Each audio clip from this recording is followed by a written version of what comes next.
Hello, everyone, and welcome to Hutch's Garage for the second episode on my 1954 International Harvester Farmall Super MTA tractor restoration. We will start teardown of different parts on the tractor. I've drained the radiator, and I'm now ready to take the the grill off and the hood, and we'll get to that right now. So on the front here is a bracket for a cultivator. That's going to come off first.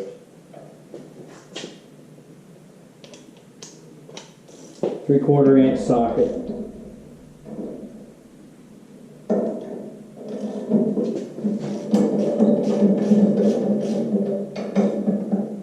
It was for a field cultivator. It was a 4-row cultivator that was used on this tractor.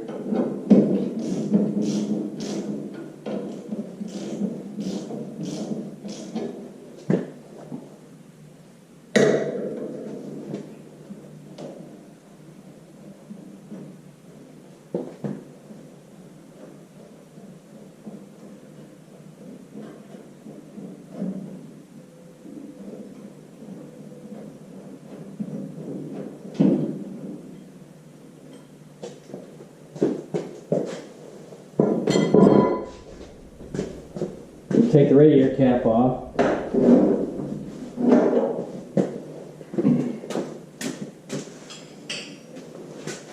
Take the air cleaner cap off. Then there's a wing net right above the steering shaft by the gauges.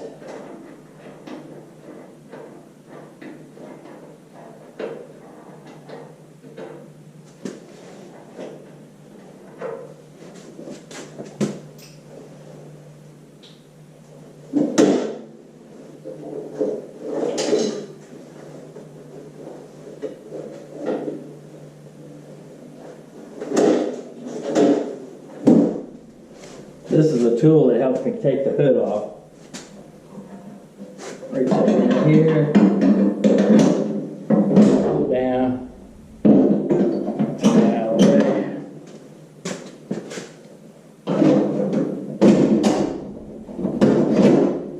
That one.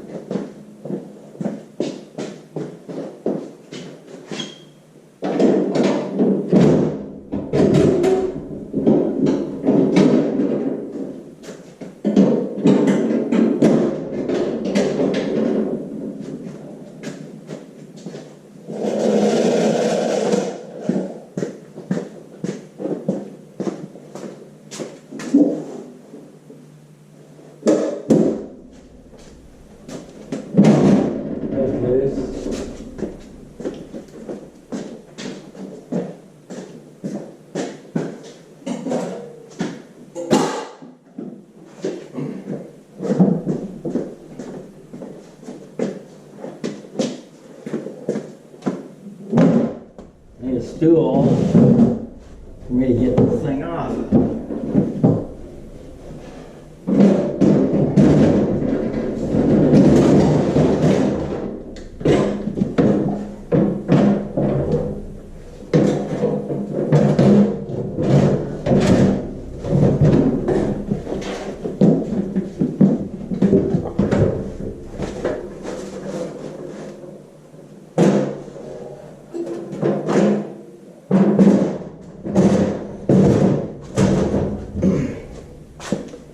And there's 4 bolts for the front grille. Use a 9/16 inch socket for that.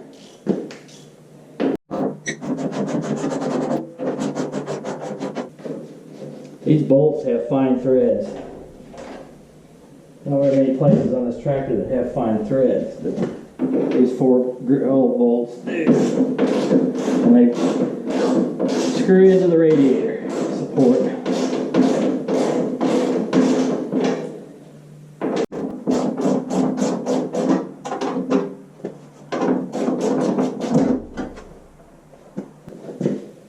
Two more.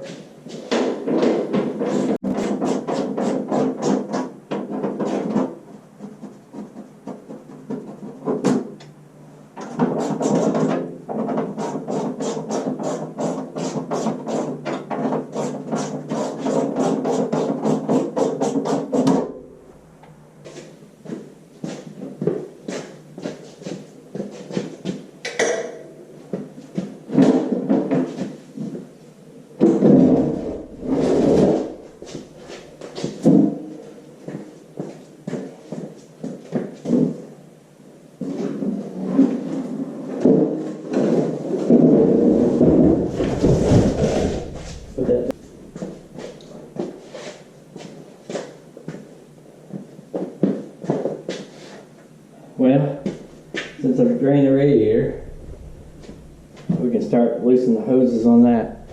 I'll do that off camera. What I want to do now is remove the carburetor. And the first step in doing that is removing the choke rod. I have to take a cotter key out.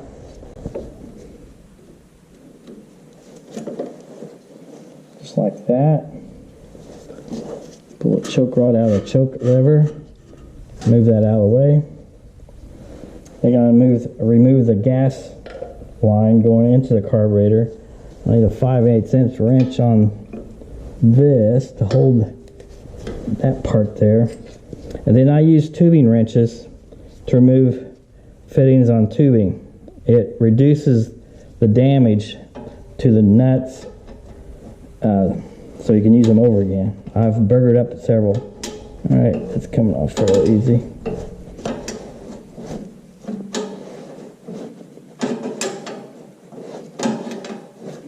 This carburetor was rebuilt in 2017 and this engine's run good on this carburetor. So all I'm going to do is take it off. I don't plan on rebuilding it right now because all I have to do is throw it back on and it should start right up after the rebuild.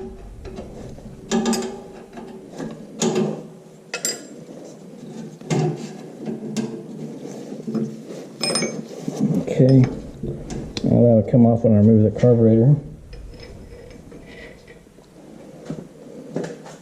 Next thing I need to do is remove the air cleaner pipe coming in.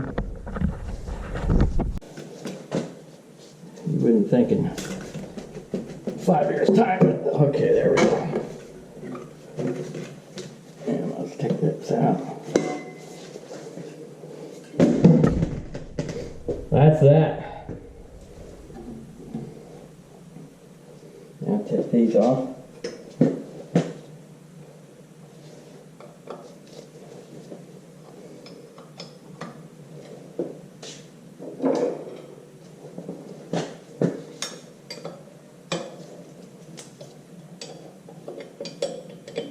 Just get that loose. Alright. There's 2 screws right there on the front going this direction. They come on this tubing from the governor.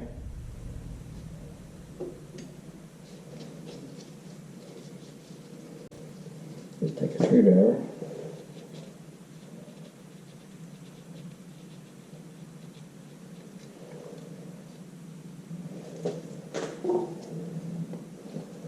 Need my light over here.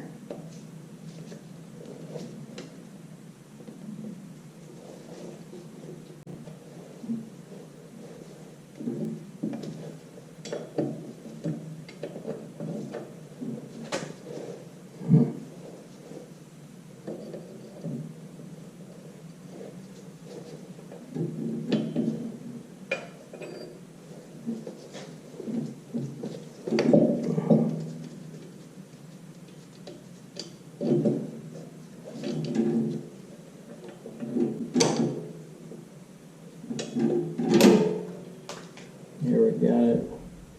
There's the gasket right here. And not all the fuel's out of it. So I have to empty that. What I want to do now is remove the radiator support rod that goes from this end all the way up to this end. I'm going to start here. Actually, I'm going to start at the other end.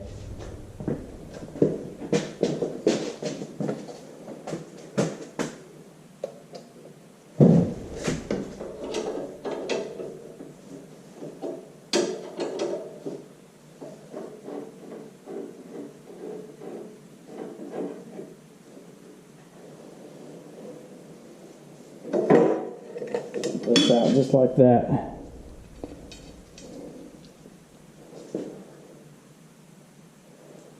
Now I want to remove the exhaust manifold.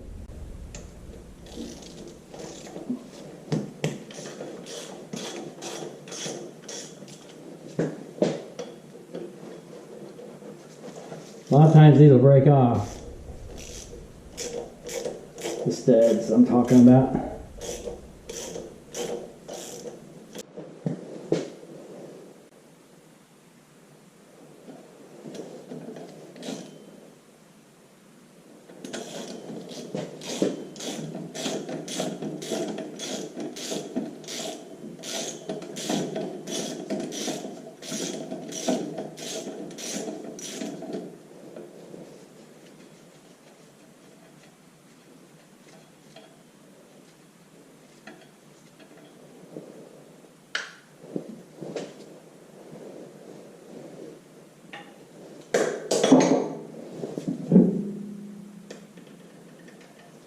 Blast washer off.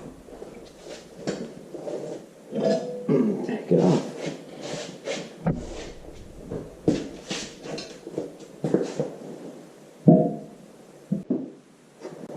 What we want to do next is remove some of these other things, like the throttle control rods here. Disconnect this one going up to the throttle. Disconnect the oil lines. Remove the gauge. We'll go to the other side. We'll eventually remove the water temperature gauge. I've already removed the radiator hose up on top, and I'll be removing the radiator hose on the other side of the tractor. We'll want to get this radiator off.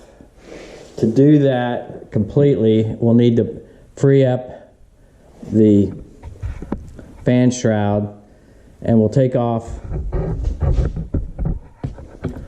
this bracket here. There's 4 bolts that come through the bracing on both sides, 2 on one side, 2 on the other. And then there are long bolts that come through to attach the radiator shroud here, and down below, this one right there. Sorry, it's in the shadow. And that's what we're going to do. I'm going to do some of this off camera since it's really a simple task. What I want to do now is start disconnecting things on the right side of the tractor. First, I'm going to start with electrical connection here for the ignition.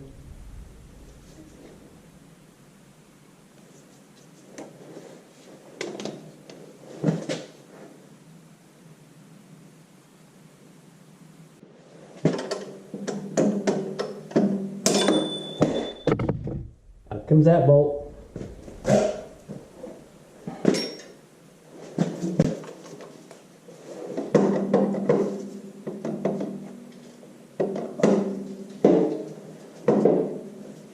Hopefully get this belt off. Okay, there we go.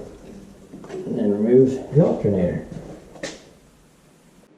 After getting the alternator off, I want to take the bracket off also, because it'll just get in the way of things as I tear the tractor apart.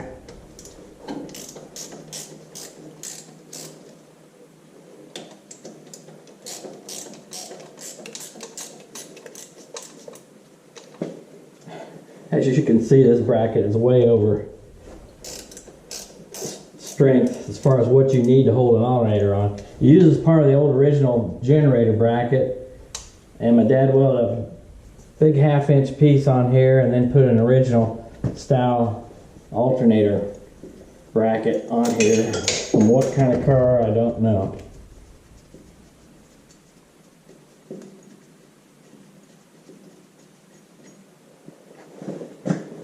I'll put that down there.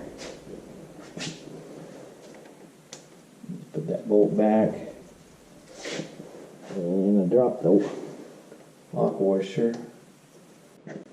The coil will come off next.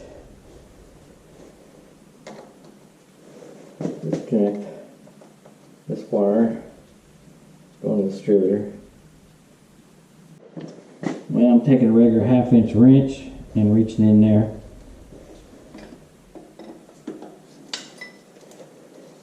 I'll get this bolt out.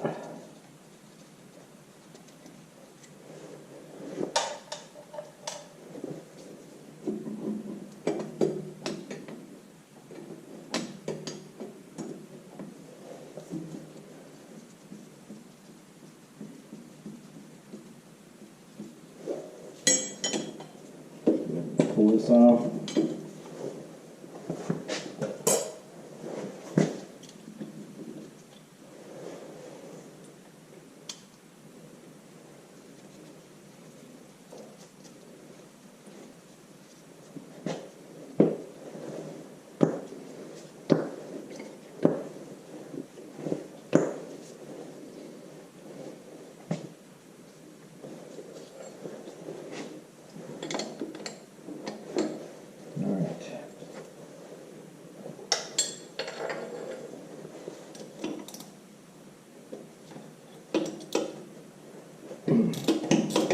So remove the distributor.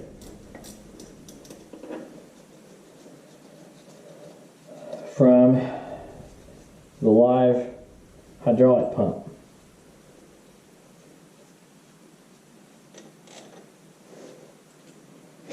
Now, one thing I want to tell you about these live hydraulic pumps, if you were just working on the engine only and weren't going to go through the rest of the tractor, all you got to do is take this pump off with it still connected to the hoses, swing it back around, of course remove this bracket here, and there's one back here, and you can just leave the oil in the system. I'm going to pull the pump off with it connected, but then later I'm going to drain the system by putting this close to the ground and then drain it into a bucket. This one is really close. You can't get a wrench all the way in there. Another thing, it doesn't really matter if this gear is totally in time. It does if it's a magneto, makes a big difference, but on a regular spark distributor type system, you don't need to have the gears aligned inside here. I find that out. All you gotta do is get this engine top dead center ready to fire and then line this up. I have this marked. You put the rotor, this would be number 1. It's 1342 is the firing system, so you take the cap off, look at the rotor, and it should be pointing to 1, and then you turn it, and just as the point's open, that's where you put it.